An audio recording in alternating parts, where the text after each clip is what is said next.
ഇന്ത്യയിൽ നടക്കുന്ന പ്രതിഷേധത്തിലെ ഇന്ത്യ വിരുദ്ധ ചാനലുകളായ അൽ ജസീറ, DW ഒക്കെ ആക്റ്റീവ് ആണല്ലോ. ഒരു ബംഗ്ലാദേശ്, നേപ്പാൾ ബോർഡിലാണ് ഉദ്ദേശിക്കുന്നത്. DW ഭയങ്കരമായിട്ട് ആക്റ്റീവാണ്. DWന്റെ അതെന്ന് കഴിഞ്ഞാൽ ഈ DW ആയാലും പിന്നെ 24 ഫ്രാൻസ് ആണെങ്കിലും അൽ ജസീറ ആണെങ്കിലും നിങ്ങൾ ശ്രദ്ധിച്ചു കഴിഞ്ഞാൽ അറിയാം, അവർക്ക് ഇന്ത്യയിൽ നിന്ന് കുറെ ആളുകളെ ആയിട്ട് ആയിരിക്കും റിപ്പോർട്ട് കൊടുക്കുന്നത്. പിന്നെ അവർ ചർച്ചയ്ക്ക് വിളിക്കുന്നത് ഇന്ത്യയിൽ നിന്ന് കുറെ ആൾക്കാരായിരിക്കും. ഇവരെല്ലാം ഒരേ ജനുസിൽപ്പെട്ട ആളുകളാണ്.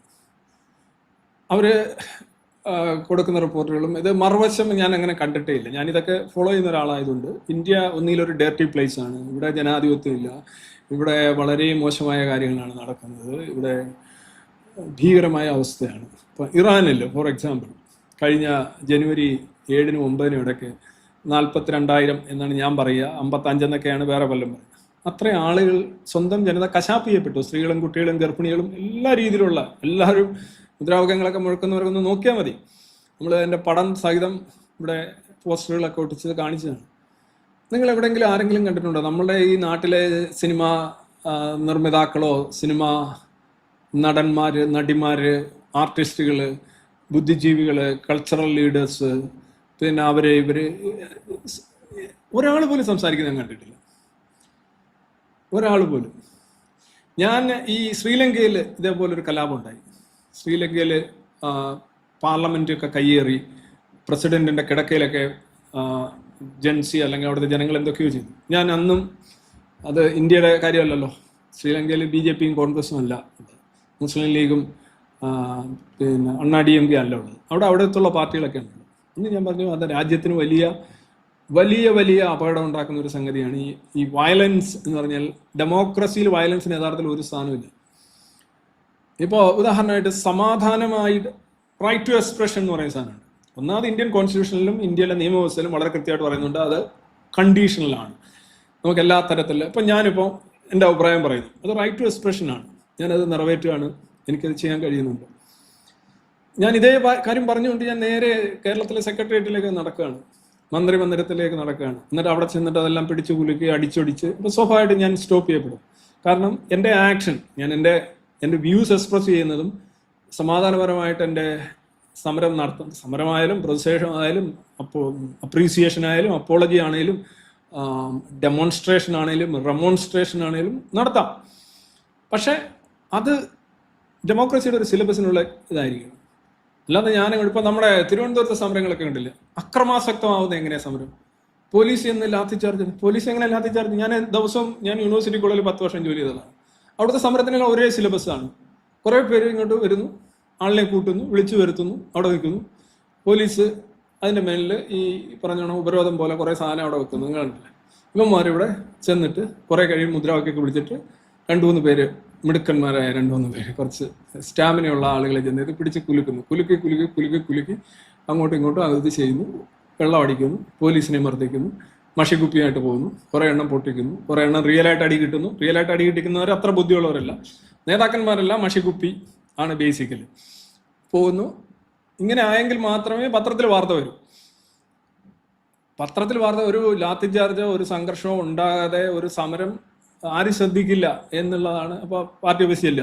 സമരം എങ്ങനെ ഉണ്ടായിരുന്നു? ആ സമരം ഞങ്ങൾ നന്നായിട്ട് വിളിച്ചു, നല്ല. എന്നിട്ടൊന്നും കണ്ടില്ലല്ലോ. എവിടെ? നമ്മുടെ മാധ്യമങ്ങളിലൊന്നും വന്നില്ലല്ലോ. സംഘർഷം, അക്രമം.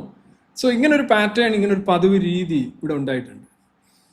എന്നിട്ട് പറയുക എന്താണ്? അഭിപ്രായ സ്വാതന്ത്ര്യം എന്ന് പറയുന്നത്, അല്ലെങ്കിൽ സമാധാനപരമായ സമരം എന്ന് പറയുന്നതിൻ്റെ ലെവൽ കടക്കാണ്. ആ ലെവൽ കടക്കുമ്പോൾ സ്വാഭാവികമായിട്ടും സ്റ്റേറ്റിന് ബാക്കി വരുന്ന ഈ സമരത്തിൽ പങ്കെടുക്കാത്തവരുടെ താല്പര്യമുണ്ടല്ലോ, പൊതുജനം അല്ലെങ്കിൽ ഈ പാർട്ടി ബന്ധങ്ങളൊന്നും ഇല്ലാത്ത ആളുകൾ, അവരുടെ താല്പര്യങ്ങളൂടെ ഉണ്ട്. ക്രമസമാധാനം, യാത്ര, സഞ്ചരിക്കാനുള്ള സ്വാതന്ത്ര്യം, ഇതെല്ലാം നോക്കണ്ടേ? അപ്പോൾ അവർക്ക് വേണ്ടി സ്റ്റേറ്റ് ഇടപെടണം. അതവരുടെ ഭരണഘടനാപരമായ ബാധ്യതയാണ്. അപ്പം പറയാൻ ഇത്രേ ഉള്ളൂ. ഇതിപ്പോൾ ആരിടപെട്ടാലും ഇത് 2 ഓർക്കസ്ട്രേഷൻ 2 ഭാഗത്തു നിന്നുണ്ട്. ഇപ്പം ഇന്നലെ തന്നെ ഞാൻ കുറേ വാർത്ത കണ്ടു. പല ആളുകളെയും ഈ സമരത്തിന് ഗവൺമെന്റിന്റെ ഭാഗം പറയാനായിട്ട് ഇത്ര ഡോളറോ ഇത്ര രൂപയൊക്കെ കൊടുത്തിറക്കുന്നുണ്ട്. നടക്കുന്നുണ്ടാകും, എനിക്കറിയില്ല. നടക്കുന്നുണ്ടാകാം. ആളുകളെ, ഇൻഫ്ലുവൻസേഴ്സിനെ വിളിച്ച് ഗവൺമെന്റിന്റെ ഭാഗം പറയണം. അത് തെറ്റാണെന്ന് ചോദിച്ചു കഴിഞ്ഞാൽ പൈസ കൊടുക്കുന്നതിനോട് എനിക്ക് യോജിപ്പില്ല.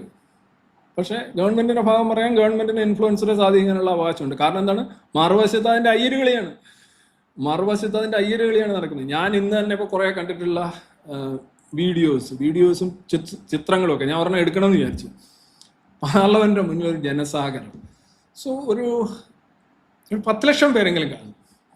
ആ രീതിയിൽ ഇത് സാധാരണക്കാർക്ക് മനസ്സിലാവും മോശമായി ചെയ്ത ഒരു AI വർക്കാണെന്നറിയാം. പക്ഷെ ഇതെല്ലാവരും എടുത്തങ്ങ് പോസ്റ്റ് ചെയ്യണം. അത്രയധികം ആളുകൾ എല്ലായിടത്തും സ്പോട്ട് ചെയ്ത് അംബേദ്കറുടെ പടവും കൊടിയൊക്കെ വെച്ച് ഇതൊന്നും അല്ല അവിടെ നടന്നത്. അപ്പോൾ രണ്ട് ഭാഗത്തും നല്ല രീതിയിൽ പ്രൊപ്പഗാൻഡ നടക്കുന്നുണ്ട്. ഇത് കക്ഷി രാഷ്ട്രീയപരമായിട്ടാണ് പ്രൊപ്പഗാൻഡ. ഇന്നലെ സോണം വാങ്ചുക്കിന്റെ കാര്യത്തിൽ പുള്ളിയുടെ ഡിമാൻഡിൽ നിന്ന് പുറകോട്ട് പോയി. അതായത് പുള്ളി ഇപ്പൊ പറഞ്ഞു സെന്റർ മേ കൺസിഡർ എന്നാക്കി രാജി. ആരുടെയാണ്? പ്രധാന്റെ രാജി മേ കൺസിഡർ എന്നാക്കി. പിന്നെ പുള്ളിയുടെ ഒരു വാദം എന്താണ്? സോണം വാങ്ചുക്കിന്റെ 120ഓളം പോലീസുകാരും സെക്യൂരിറ്റി സ്റ്റാഫിനും പരിക്കേറ്റിട്ടുണ്ട്, പലരും ആശുപത്രിയിലാണ്, കുറെ വിദ്യാർത്ഥികൾക്കും തീർച്ചയായിട്ടും മർദ്ദനം ഉണ്ടായിട്ടുണ്ട്. അത് ശക്തമായി പ്രതിഷേധിക്കുന്നത് ശരി തന്നെയാണ്, അത് കറക്റ്റാണ്.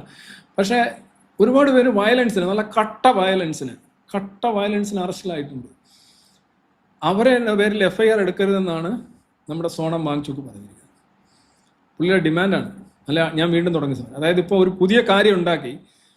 പുതിയൊരു വിഷയം ഉണ്ടാക്കി, അതായത് ഒരു മുറിവുണ്ടാക്കിയിട്ട് അത് ഹീൽ ചെയ്യാണ് അല്ലേ? ഇതൊരു ദൈവത്തിന്റെ പണിയാണ്. ദൈവം ആദ്യം മുറിവുണ്ടാക്കും, എന്നിട്ട് പിന്നെ കോടാലി എടുത്ത് കാലയിടും, പിന്നെ അത് കരിച്ചു കൊടുക്കും. അതാണ് ദൈവം ചെയ്യുന്നത്. ആ രീതിയിൽ ഇവർക്കെതിരെ FIR രേഖപ്പെടുത്താൻ പാടില്ല, കേസ് എടുക്കരുത്. അതായത് അക്രമം നടന്നു.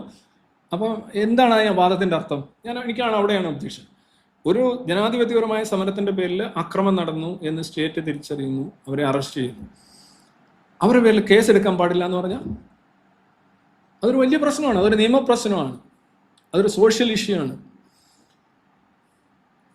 അങ്ങനെയാണെങ്കിൽ എല്ലാവർക്കും ആയിക്കൂടെ? ഇങ്ങനെ ഗവൺമെന്റിനെ മുൾമുനയിൽ നിർത്തി ഞങ്ങൾക്കെതിരെ ഒന്നും കേസെടുക്കാൻ പറ്റില്ല. ഇത് പണ്ട് ഫ്യൂഡൽ കാലഘട്ടത്തിൽ നിലനിന്ന കാര്യമല്ലേ?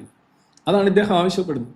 ഇപ്പം ഇന്നലെ കോൺഗ്രസ് ഓൾറെഡി തള്ളി പറഞ്ഞു. ഞാൻ ഇന്നലെ കാർത്തി ചിദംബരം പുള്ളിയുടെ ഒരു ഇത് കണ്ടായിരുന്നു, ഒരു ചർച്ചയിൽ ഞാനിങ്ങനെ കേട്ടാണ്. പുള്ളി പറയുന്നത്, ആരാണ് ഇയാൾ എനിക്കറിയില്ല, ഈ സോണം വാങ്ചുക്ക് ആരാണ്, കോൺഗ്രസുമായിട്ട് ബന്ധമില്ല. കോൺഗ്രസിൽ ഇപ്പോൾ ഭയങ്കര സംശയം അവർക്ക്.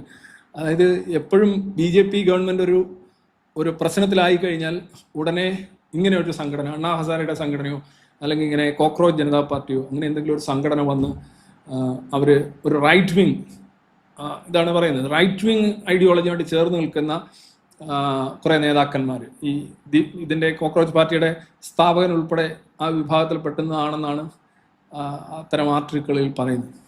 എന്നിട്ട് കുറെ കഴിയുമ്പോൾ അങ്ങനെ പോകും. അതായത്